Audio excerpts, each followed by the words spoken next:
تو لبیک یا رسول اللہ صلی اللہ علیہ وسلم کا نعرہ کسی مفتی نے اس کی عبارت نہیں بنائی.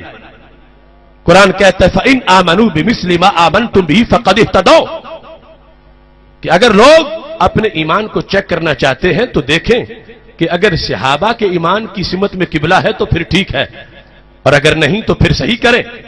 تو اس بنیاد پر یہ نعرہ میرے آقا علیہ السلام کے دربار میں گونجا اور دنیا نے اپنے آپ کو بدلا گھڑی گھڑی. ایک ہم اہل عشق ہیں جہاں تھے وہیں رہے. لوگ بدل گئے، لوگ بھٹک گئے، مگر ہم نے تو زیر زبر کا بھی فرق نہیں ہونے دیا. وہی بول رہے ہیں جو حضرت معاذ بن جبل رضی اللہ تعالی عنہ بولے تھے. اور اگر کسی کو یہ ہے کہ اس وقت تو سرکار سامنے موجود تھے اور آج تم صدیوں بعد بھی وہی کہہ رہے ہو، تو میں کہتا ہوں یہ بھی صحابہ نے کیا، یہ بھی صحابہ کا انداز ہے. میرے پاس الاذکار امام نووی کی ہے، الادب المفرد امام بخاری کی، 12 سے زائد کتابوں میں یہ حوالہ موجود ہے. خدرت رجل بن عمر، حضرت عبداللہ بن عمر رضی اللہ تعالی عنہ کا پاؤں مفلوج ہو گیا، چلنا مشکل ہو گیا. میرے آقا علیہ السلام کا وصال ہو چکا ہے. عبداللہ بن عمر کہیں دور دربار رسالت سے بظاہر اپنی مشکل میں ہے. فقال له رجل اذکر احب الناس الیک، ایک صحابی کو مشکل بنی، دوسرے صحابی نے علاج بتایا. حضرت عبداللہ بن عمر کا پاؤں مفلوج ہے اور حضرت عبداللہ بن عباس رضی اللہ تعالی عنہ نے کہا ابن عمر گھبرانے کی کوئی ضرورت نہیں، ذرا انہیں پکارو جو سب سے بڑے محبوب ہیں. سبحان اللہ. اذکر احب الناس الیک، جو سارے لوگوں میں سے محبوب ترین ہے ان کا نام لو. جس وقت یہ کہا گیا الادب المفرد مکتبہ تازیہ میں، آج بھی وہ الفاظ ہو بہو ہے اگرچہ بعض مکتبوں نے کاٹ دیے.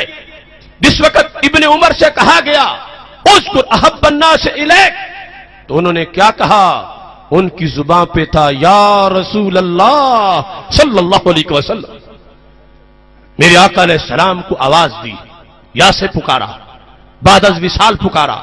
نبی اکرم نور مجسم شفیع معظم صلی اللہ علیہ وسلم کو پکارتے گئے تو کہتے ہیں سرکار کی مدد یوں شامل حال ہوئی فَكَأَنَّمَا نُشِطَ مِنْ عِقَالٍ، یوں لگا کہ پاؤں کے پٹھے مارے نہیں گئے تھے، نہ پاؤں مفلوج تھا نہ بیمار تھا، بس کسی نے رسی سے باندھا ہوا تھا اور رسی کھول دی ہے، میں نے چلنا شروع کر دیا. سبحان اللہ سبحان اللہ. یعنی یہ بتانا چاہتے ہیں بیماری تو آہستہ آہستہ جاتی ہے، تھی بیماری مگر گئی یوں ہے جیسے رسی سے کسی نے باندھا ہو. تو یہ صحابہ کا دین ہے. میرے آقا علیہ السلام کو یوں پکارنا یا سے اس کے اتنے دلائل ہیں. تو اس بنیاد پر لبیک یا رسول اللہ صلی اللہ علیہ وسلم کی صدا بلند کرتے ہوئے کوئی جھجک محسوس نہ کرے، اس واسطے کہ یہ نبوی نعرہ ہے، یعنی سرکار کے دربار سے امت کو یہ تحفہ ملا ہے. اور اللہ کا فضل ہے آج ہر سنی اس نعرے سے اہل سنت کے غلبہ کی تحریک کو آگے بڑھا رہا ہے. بلکہ میں تو یہ کہتا ہوں یہ نعرہ جب چلا تو جانوروں تک بھی پہنچا. انسان تو انسان رہے، جانوروں نے بھی اس ادا کو اپنایا اور انہوں نے بھی اس سے اظہار محبت کا سلیقہ اختیار کیا. شرف مصطفیٰ صلی اللہ علیہ وسلم جو نیشہ پوری کی ہے اس میں بھی یہ حدیث موجود ہے، البدایہ والنہایہ میں بھی حدیث موجود ہے. حدیث کا نام ہے حدیث الحمار، گدے والی حدیث. نسبت کی عظمت دیکھو، گدوں کو کوئی جانتا نہیں لیکن محبوب سے نسبت ہو جائے تو ان کے نام پر حدیثیں منسوب ہو جاتی ہے. خیبر فتح ہوا، میرے آقا علیہ السلام کے پاس جو مال غنیمت پہنچا مختلف قسم کے جانور اس میں تھے، لیکن سرکار پہچانتے تھے کہ ان میں سے کس کے دل میں میرے عشق کا جذبہ موجود ہے. گھوڑے بھی تھے، گدے بھی تھے، بکریاں بھی تھیں، اونٹ بھی تھے، لیکن ایک سیاہ رنگ کا گدھا، اس کے بارے میں حدیث میں ہے فَكَلَّمَ النَّبِيُّ صلی اللہ علیہ وسلم الْحِمَارَ، سرکار نے اس سے گفتگو فرمائی. جس انسان سے سرکار گفتگو فرمائے اس کی معراج ہو جائے. کیا شان ہے گدھے کی جس سے سرکار محو کلام ہوئے. میرا دل نہیں کرتا کہ میں اسے گدھا کہوں، مجھے کوفت ہوتی ہے جب میں اسے گدھا کہتا ہوں، مگر کیا کروں، جنس اس کی یہ تھی کہ حیوانوں میں سے اس کیٹیگری میں تھا کہ جس کو عربی میں حمار کہتے ہیں، ہم اس کو گدھا کہتے ہیں۔ تو میں کہتا ہوں چلو نام کا گدھا تھا مگر پیغام کا گدھا نہیں تھا۔ کیا بات، کیا بات۔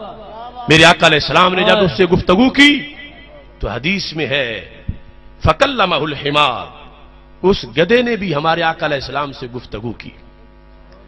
سرکار نے پہچانا کہ کون ہے ان میں سے جو میری بات کا جواب دے گا اور جس کا ایک پس منظر ہے خصوصی طور پر۔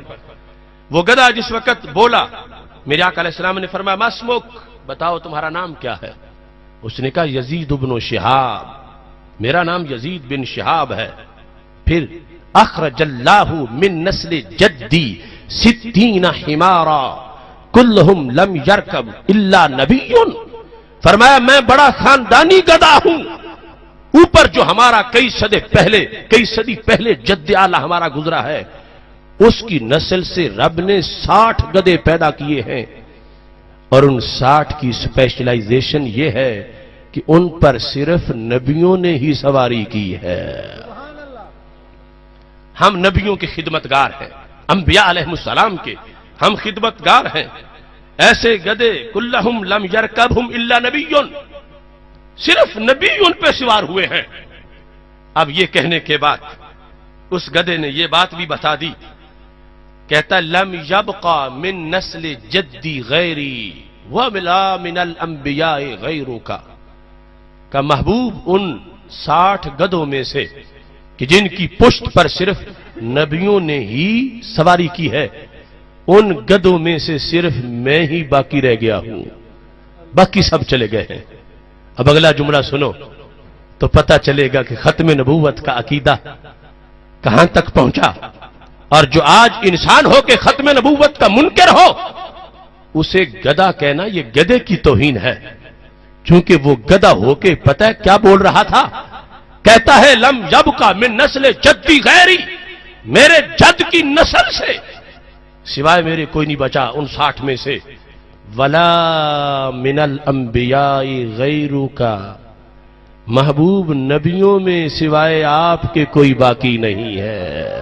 کیا بات، کیا بات۔ ولا من الانبیاء غیرک، خدمتگار گدھوں میں میں آخری ہوں اور مخدوم نبیوں میں آپ آخری ہیں، آپ کے بعد کوئی نبی نہیں، آپ آخری نبی ہیں۔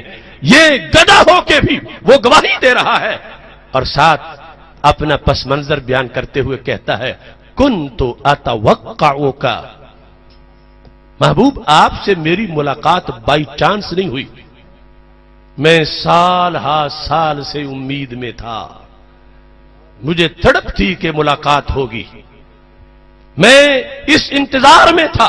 یہ توقع کا لفظ آپ روزانہ بولتے ہیں اردو پنجابی میں، توقع تو وہی عربی میں ہے، توقع یتوقع اتوقع نتوقع، کنت اتوقع تو مضارع پر کانا آیا تو علماء جانتے ہیں ماضی استمراری بن گئی جو پاسٹ میں کنٹینیو ہے۔ اگر اس نے ماضی میں کبھی ایک بار بھی خیال کیا ہوتا کہ میری نبی آخر الزمان صلی اللہ علیہ وسلم سے ملاقات ہوگی تو یہ بھی بڑا حسین تھا، یہ بھی کمال تھا، مگر وہ کیا کہتا کنت اتوقعک، میں سال ہا سال محبوب آپ کی توقع کرتا رہا، صبح و شام میں امید تمنا کرتا تھا ملنے کی کہ ملاقات ہوگی۔ دیکھو کتنا حسین گدھا ہے، کتنی حسین سوچ ہے اس کی، کتنا اچھا اس کا وظیفہ ہے کہ صبح و شام اس انتظار میں ہے کہ کب نبی آخر الزمان صلی اللہ علیہ وسلم سے میری ملاقات ہوگی۔ کہتا آج وہ دن آ پہنچا، یہ کہاں نصیب میرے کہ تو آپ چل کے آتا، کوئی جذبہ محبت میرے کام آ گیا ہے، میرے دل کی دھڑکنوں میں تیرا نام آ گیا ہے، کر لو قبول آقا یہ غلام آ گیا ہے۔ سبحان۔ کنت اتوقعک، میں توقع کرتا رہا۔ پھر فرمایا میں نے، گدھے نے عرض کی محبوب علیہ السلام کے سامنے کنت قبلک لرجل یہودی، آپ سے پہلے میں ایک یہودی کا گدھا تھا۔ یہ جملے ہمارے لیے پوری کتاب کی حیثیت رکھتے ہیں. راہ وفا میں چلنے والے سبق سیکھیں کہ کس انداز میں ایک جانور نے ہمارے آقا علیہ السلام کے ساتھ وفا کی ہے. آج کسی کو کہا جائے کہ بد عقیدہ سے ہاتھ نہ ملاؤ اور کسی کو کہا جائے قادیانی سے ہاتھ نہ ملاؤ، وہ کہتا ہے مجبوری بڑی ہے، برادری ہے، یہ ہے، وہ ہے، کاروبار ہے. میں کہتا ہوں گدے سے ہی رسم وفا سیکھو. اب گدا ہے، اپنے اختیار سے کہیں جا نہیں سکتا، مالک نے باندھا ہوا ہے، مجبور ہے کتنا، لیکن راہ وفا نے اس نے مجبوریوں کو مسترد کر دیا. کہتا ہے محبوب سال ہا سال منتظر رہا ہوں، مجھے توقع تھی ملاقات ہوگی، اس توقع پر بھی میں نے اپنی پشت آلودہ نہیں ہونے دی. میں نے گستاخوں سے، منکروں سے اپنی پشت کو بچا کے رکھا ہے. میں نے اپنے آپ کو تیار کیا ہے کہ جب نبی آخر الزمان صلی اللہ علیہ وسلم کے لیے میں نے پشت رکھی ہوئی ہے تو کسی یہودی کو نہیں بیٹھنے دوں گا، نصرانی کو نہیں بیٹھنے دوں گا، بدعقیدہ کو نہیں بیٹھنے دوں گا. تھا میں یہودی کا اور وہ چاہتا تھا کہ مجھ پہ سواری کرے، آخر اس نے میرے پیسے بھرے ہوئے تھے. لیکن گدا کہتا ہے کنت اعصر به عمدا، جب وہ چھلانگ لگا کے مجھ پہ بیٹھنا چاہتا تھا، جب بھی کنت اعصر ماضی استمراری، جب بھی وہ مجھ پہ بیٹھنا چاہتا تھا میں ہر بار جان بوجھ کے پھسل کے گر جاتا تھا. دیکھو انداز، اپنی پشت پاک رکھی، پشت آلودہ نہیں ہونے دی. اے عاشق تیرا ہاتھ کسی گستاخ کے ہاتھ سے نہ لگے. وہ گدا ہو کر حالانکہ مملوک ہے، باندھا ہوا ہے، کہیں دوڑ نہیں سکتا، جا نہیں سکتا. کہتا جب بھی میں نے ایک بار بھی اسے نہیں بیٹھنے دیا، ہر بار میں نے گرایا، ہر بار میں نے گرایا. جب بھی وہ بیٹھنے لگا میں جان بوجھ کے پھسلتا تھا، میں پھسلتا تھا، وہ بھی گر جاتا تھا، پھر وہ بیٹھنے لگتا تھا، پھر میں گر جاتا تھا. تو پھر فرمایا محبوب، عرض کرتا ہے محبوب میں نے اس کی بڑی قیمت بھی ادا کی ہے. وہ مجھے یوں نہیں چھوڑ دیتا تھا کہ جب میں گرتا تھا کہ وہ چھوڑ دے مجھے. کہتا ہے گدا کان یجیع بطنی، وہ پھر مجھے چارہ نہیں ڈالتا تھا، مجھے مار دیتا تھا بھوک کی کہ تم نے نہیں بیٹھنے دیا تو میں چارہ نہیں ڈالوں گا.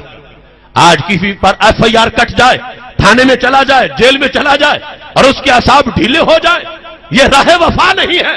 دیکھو اس دربار میں تو وفا گدے نے کیسے کی ہے. وہ اس کو اپنی پشت پہ بیٹھنے نہیں دیتا، مالک اس کو بھوکا رکھتا ہے، بھوکا رکھ رکھ رکھ کے پھر چاہتا ہے کہ میں بیٹھوں، قریب جاتا ہے گدا پھر گرا دیتا ہے. اور کہنے لگا محبوب صرف بھوک کی ماری نہیں دیتا تھا، وَكَانَ يَضْرِبُ ظَهْرِي، وہ میری پشت پہ ڈنڈے مارتا تھا. میں ڈنڈے کھاتا رہا مگر محبت کی دولت بچاتا رہا. میں نے پشت آلودہ نہیں ہونے دی. میں نے آپ کے انتظار میں ڈنڈے کھائے ہیں محبوب، آپ کے انتظار میں میں بھوکا رہا ہوں. میں سال ہا سال سے منتظر تھا کہ آپ سے ملاقات ہوگی. اس تمنا نے مجھے زندہ رکھا ہے. ہر تشدد میں نے برداشت کیا ہے. میرے آقا علیہ السلام نے جب اس کی یہ داستان سنی فقال النبی صلی اللہ علیہ وسلم سمیتک یعفور، فرمایا گدھے میں نے تیرا نام بدل دیا ہے، اب تیرا نام یزید بن شہاب نہیں، میں نے تیرا نام یعفور رکھ دیا ہے. کیا اس کے بعد میرے موضوع کی اس وقت جاری ہے، دلیل ہے. اب سامنے گدھا ہے، خود ہی نام رکھا ہے، لیکن میرے آقا علیہ السلام نے اس کو ایک بار بلایا کہ راہ وفا میں اتنی قربانی دینے والا بولے، اور چلتے چلتے بات جو ہے دربار عالیہ پیر باروی شریف تک پہنچ جائے. نام رکھا یعفور، فرمایا یا یعفور، تو اس نے کہا لبیک یا رسول اللہ. کیا بات، سبحان. وہ گدا بولا. اب بولو اس انداز سے لبیک لبیک لبیک یا رسول اللہ، لبیک لبیک لبیک یا رسول اللہ، لبیک